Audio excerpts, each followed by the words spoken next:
Hello, and welcome to Talking About It, a podcast from New Canaan, Connecticut. I'm your host, Cindy Graziano. COVID transformed every aspect of people's lives in ways that could never have been expected. As a result, the New Canaan Abuse Prevention Partnership dedicated the first 6 months of its Talking About It podcast in 2021 to providing practical tips to help people manage the stresses of living in this difficult time. Now, as more people have been vaccinated and COVID has come under more control, the partnership's podcasts are returning to their core mission of discussing behavioral health issues in order to reduce the stigma around these issues and prevent abuse and promote healthy relationships. Today, we are so very excited and honored to speak with Emily Torciana. Emily is an award-winning speaker. She founded Lost Got Found, a nonprofit organization that shares stories of those affected by mental illness and assists them in taking those first steps toward gaining support by letting others know about the silent struggles they face. Emily, thank you so much for joining us today. Thank you for having me. I'm so excited to be here. Great.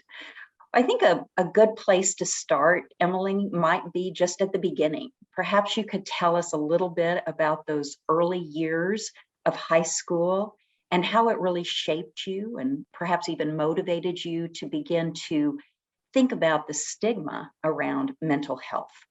Sure. So growing up when I was a young child, mental health wasn't something that was talked about in my family. No one in my family struggled with mental illness. And in my schools, it wasn't really talked about either. So when I was growing up, I was very grateful to have a good family life, a good support system. And I didn't really think mental illness or mental health was anything related to me personally.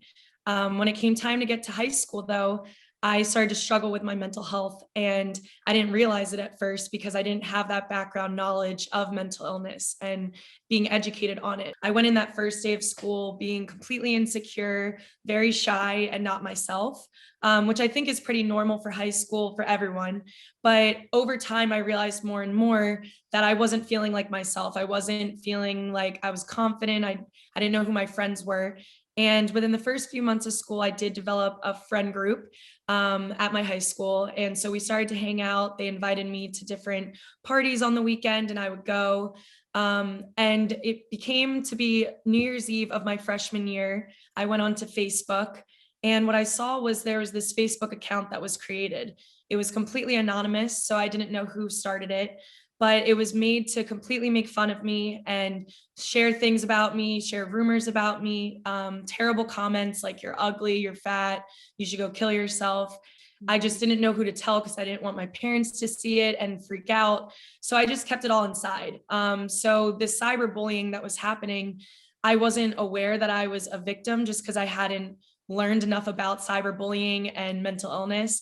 But over the months of this Facebook group gaining traction and gaining support and strangers starting to comment terrible things about me and me not knowing who was doing it, it completely depleted my self-esteem.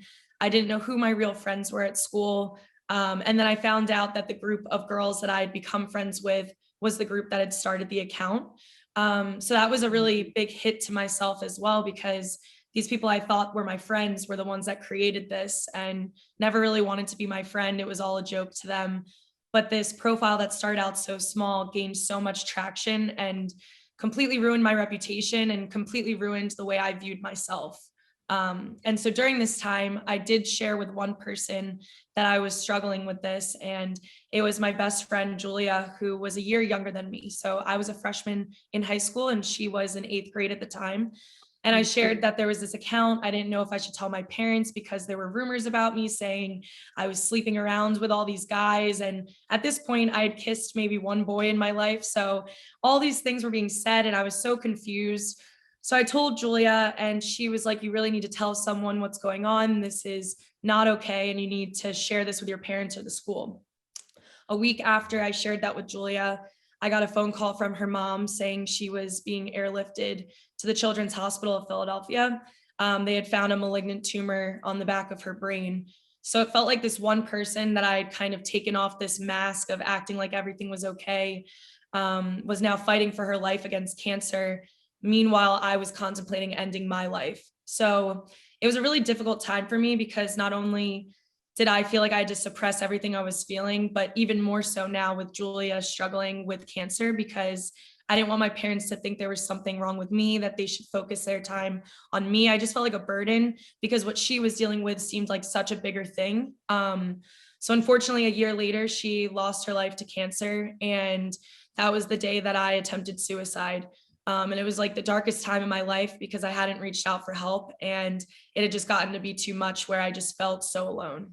Has social media exacerbated that feeling of loneliness? Social media is to help us connect, and yet it can do just the opposite. Tell us a little bit about that. Yeah, I would say it's a twofold. Like, I think social media can be great in so many ways to connect you with people on different parts of the country. If you have family, a lot of my family members connect with me in that way. So I see the good in social media for sure, but I also do, and I have experienced the negative, which is that completely isolating feeling. Feeling like everyone hates you. And it's not the case. It wasn't everyone in my school that hated me, but social media makes you feel that way because when you see that these classmates that you're sitting next to and you think you have a good relationship with are just liking a post that says something awful about you, you just start to question if everyone feels that way. And so I felt like during that time in high school, I was walking around almost, there's this psychology term called the spotlight effect. And I definitely felt that, where I felt like I was walking in the halls thinking, oh, everyone hates me. Everyone wishes I were dead. Everyone thinks I'm ugly and have no friends. And after I graduated high school and I learned more about my classmates, a lot of them didn't even know what was going on, but it just Mhm. felt that way from the isolation that it provided me during that time. So you mentioned this was a very, very dark time for you. Talk to us a little bit about how you started to find your way out of that dark time. After I attempted suicide, my older brother, he and I went to my parents and shared what was going on at school. And my parents went in with me to the school to share what had happened. And what I realized was actually reaching out is the best thing you could do. At the age of 15, when this was happening, my biggest fear was I would be seen as like a tattletale, or that I told on these people, and I thought it would get so much worse for me. But although that was really tough for me to do and to share what was happening, it was the best decision I could have made, because from that moment on, I then started treatment and recovery. So I was placed into an intensive outpatient program. And Mhm. what that is I would go from 9 a.m. to 5 p.m. every day.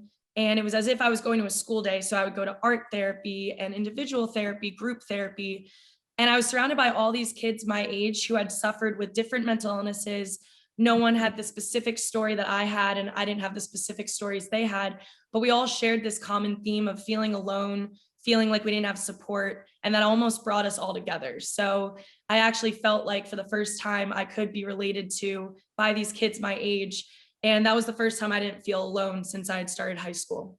Is it obvious why kids don't reach out? Is it the stigma of, I don't want people to think it's bad, I don't want to burden my family? Are there other things going on as to why young people don't reach out?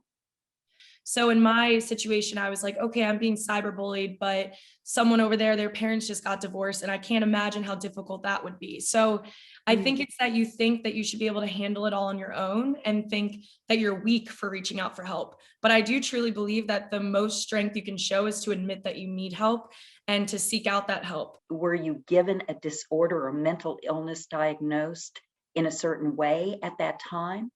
I was having PTSD flashbacks, terrible nightmares.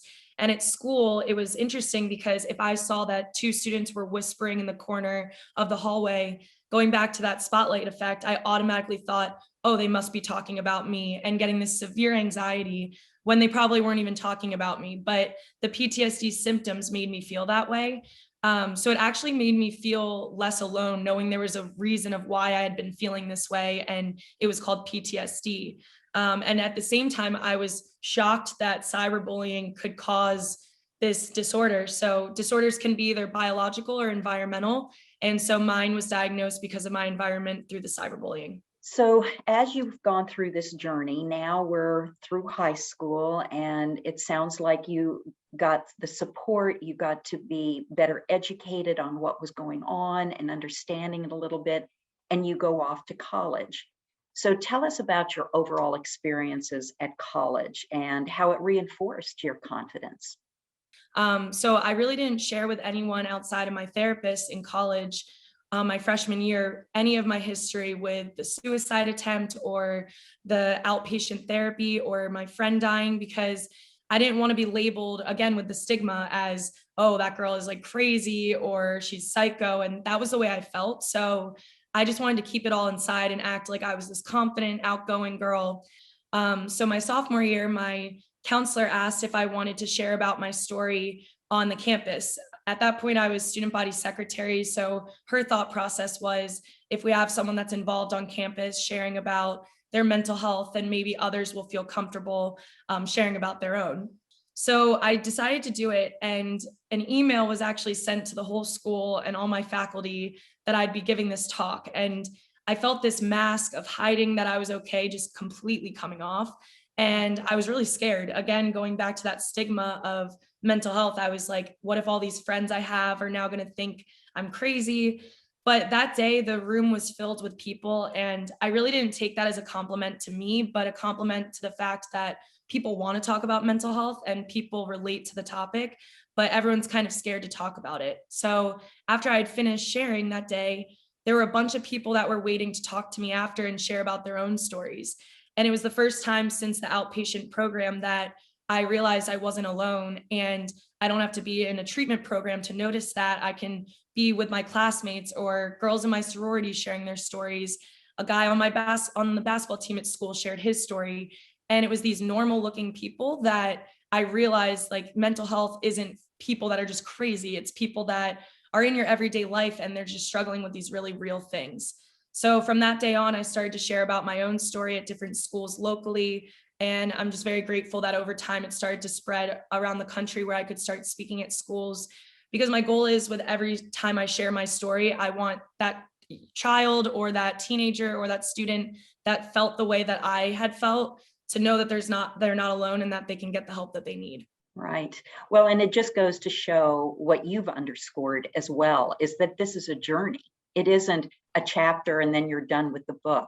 Every experience is going to bring you through some experiences that reflect you back to where you were or that vulnerability. So it's a good lesson for all of us to remember that mental illness really is a journey for all of us. So you come out of college, you're feeling confident, you're speaking out on this. Did you go to work immediately after college, or were you doing some other work before you went into the workforce?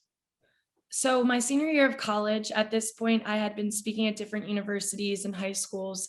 And what I found was that every time I shared my story, others were willing to share their own stories. So I kind of had this idea that I wanted to share these other people's stories on a platform, on a website. And there's this account on Instagram called Humans of New York. This guy goes around New York City and takes photos of individuals and shares a little bit about their life. And I just found that to be so cool. I think it's awesome when you can learn something so vulnerable about a stranger. It just connects you as a human being.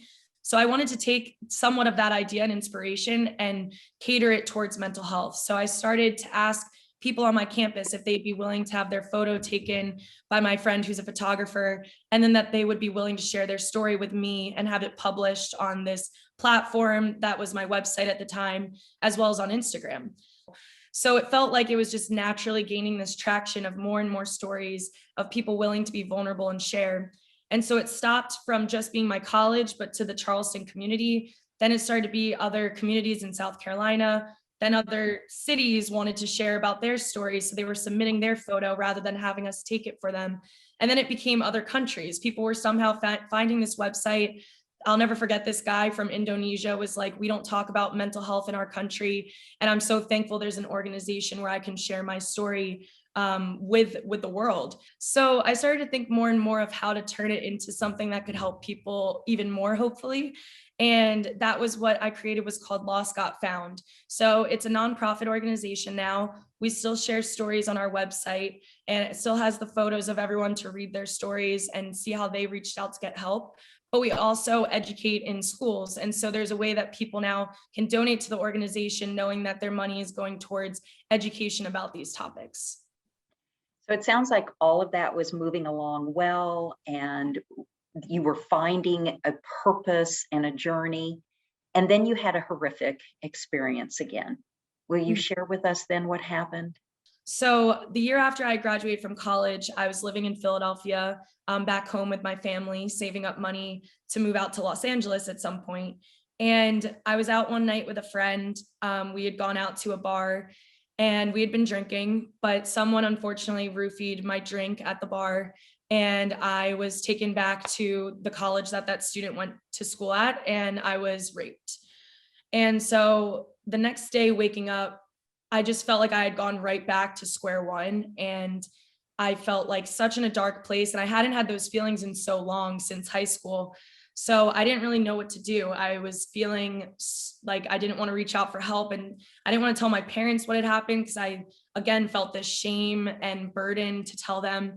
But what I realized was there were a lot of changes and growth from when I was 15 years old to the age of 23 when this happened. Was I did go home that day. I told my parents immediately what happened, even though it was really difficult for me. We went to the hospital and got the rape kit done. And I immediately started in a support group and in individual therapy for the sexual assault. And so even though I felt those dark feelings again, like I had felt in high school, I felt like I had come a long way in terms of knowing that I needed to reach out for help and knowing that it would benefit me in the long run if I did so. So I am proud of myself for doing that, because I think the journey would have been a lot more difficult taking it all on my own. So again, I was diagnosed with PTSD from that experience, with the nightmares that come with a sexual assault and the trauma. But it was even more difficult personally and professionally, because I didn't feel like I could then share with other people, it gets better, you're not alone, when I didn't really believe that anymore for myself. So I made a really difficult decision to take a step back from the nonprofit and to kind of just focus on my own mental health. They say that analogy with the airplanes is you have to put on your oxygen mask before you can help someone else. And it was really, really difficult for me, because I really wanted to help people, but I knew I needed to get the help that I needed before I could do that for others. So I did take a step back from the nonprofit, and on a professional level, that was also hard, because I'd felt that traction and I felt like I now was plateauing because of it. But I think ultimately it was the best decision I could have made, because I'm definitely in a much healthier place today than I was back then. And I'm able to cope with it in a more positive way, because I took that time. And now you are back with Lost Got Found 100% of your time? So not at this point 100%. I feel like I found the balance of how I want to run the nonprofit and still work in a different company that's unrelated to mental health. I think it may continue just to stay this way forever, because I think what I've realized is mental health is a journey. And for me, I want to help everyone and I take on a lot of responsibility to help others, but I can take that to the nth degree, which cannot be healthy sometimes. So for me personally, I've realized I want to keep doing it on the side and keep helping and keep speaking at schools and universities, but also at the same time doing something else and focusing my energy on something else, so I can have that balance and not get it to an unhealthy place again. Well, and it does sound, as you say, the balance, that searching for the balance, knowing what's right for you and how to proceed in this world in the best and healthy way. Mm-hmm. So turning perhaps to just communities at large, I'm wondering too, as you have said before, 1 in 4 adults are diagnosed with some kind of mental disorder every year. It is a huge issue in this country. And I'm wondering, just as you have talked to so many thousands of people, friends, family members, what is the way that family and friends can best support those that they know are struggling or suffering in silence? So, the American Foundation for Suicide Prevention shares ways to help and to support someone who's struggling with a mental illness or with suicidal thoughts. And the main thing is that you're just there to listen and to be supportive and non judgmental. Some of my closest friends do not suffer with a mental illness or struggle with their mental health. But the reason that there's such a good support system to me is because they don't act like they have to understand everything I'm going through. So when I share what I'm struggling with, they don't have to say like, oh, I know exactly how you feel, but rather they're like, I hear you, I understand why you would feel that way, can you tell me more about that? And they're just there as a support, and they're listening, and they're not judgmental about it all. And that's really the best thing you can do as a parent or as a family member or friend. You don't have to understand exactly what that person's going through, but more so being there and walk along that journey with them as they're figuring it out. And there's another myth about suicide, which is if you ask someone directly if they're thinking about suicide, people think that's going to lead them to attempt suicide. But it's actually the opposite. If you directly say, are you thinking about suicide? Are you contemplating suicide? It'll actually more so recognize the person will want to reach out for help, and they'll say something like, yeah, maybe I am, and I think I do need help. So don't ever be afraid, if you're a support system, to ask those difficult questions, because for me personally in high school, I so desperately wanted my parents to know that I was struggling. But because I put on that front of like, oh, I'm okay, and my parents just thought I was a typical teenage girl wanting to be in her room all the time, they didn't know that it was as significant as it was with what was going on. So if someone in my class or if someone at home had just said, are you okay? I think I would have broken down crying and said, no, I'm not okay, and I really need help. But it's because I wasn't really asked those questions that I then felt like I was a burden to others, and I kept it all inside. Mm. It's a great insight. And I think as we think about this great talk that you've provided us with, there are some great strategies, whether you're suffering right now with what you believe is an isolation feeling or a sense of no one understanding or I can't fit in, or for those who are observing someone like that. So to recap a bit, it sounds like if you're in a position to ask questions, do so, but be sure you're listening. And of course, a primary message that you're delivering is that if you are suffering, reach out to others.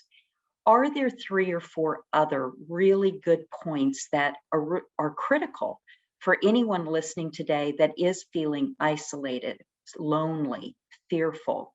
What are those things that we need to reach out and say to them?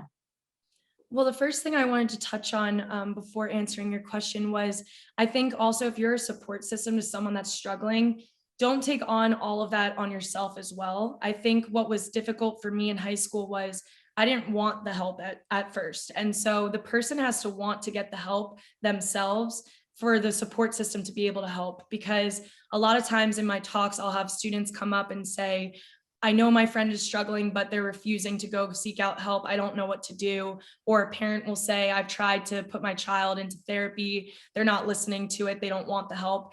And you start to put the burden on yourself as the support system of, I'm trying all I can to help this person and they still don't want it.